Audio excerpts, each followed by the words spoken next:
This channel's content is strictly for educational and informational purpose and does not endorse or promote any form of violence, harm, illegal activities, self-injuries and communal disharmony. বাংলাদেশের অশান্ত পরিস্থিতি একের পর এক সংখ্যালঘু নির্যাতনের ঘটনার সামনে আসছে। এই আবহে দাঁড়িয়ে দুদেশের বিদেশ সচিবের পর্যায়ের এই বৈঠক, মুখোমুখি দুদেশের বিদেশ সচিব, সেই বৈঠকও চলছে।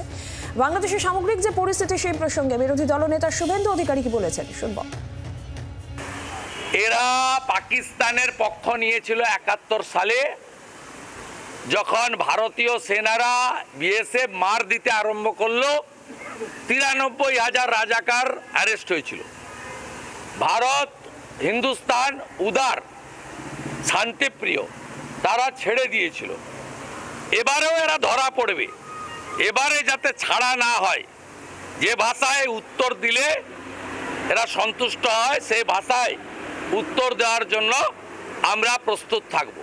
আর আমার কাছে খবর আছে, ঢাকা থেকে ৩ লক্ষ হাতে টানা রিক্সা রওনা দিয়েছে কলকাতা দখল করার জন্য। আর একই সঙ্গে রাজ্যের শাসক দল তৃণমূল কংগ্রেস তারাই বা এই বিষয়ে কি বলছেন, কুণাল ঘোষ কি বলছেন শুনব। যারা বাংলাদেশে বসে বলছে কলকাতা দখল করব, বাংলাদেশে বসে বলছে ভারত দখল করব, ভারত শত্রু দেশ, এরা মানবতার শত্রু। এরা এই দুই দেশের মৈত্রী চায় না। আমরা চাইছি খারাপ লোকগুলো যাতে খারাপ কাজ করতে না পারে, তার জন্য বাংলাদেশের ভেতর থেকেও চাপ তৈরি হোক এবং ভারতবর্ষের সরকারও তার জন্য যা যা করণীয় করুন।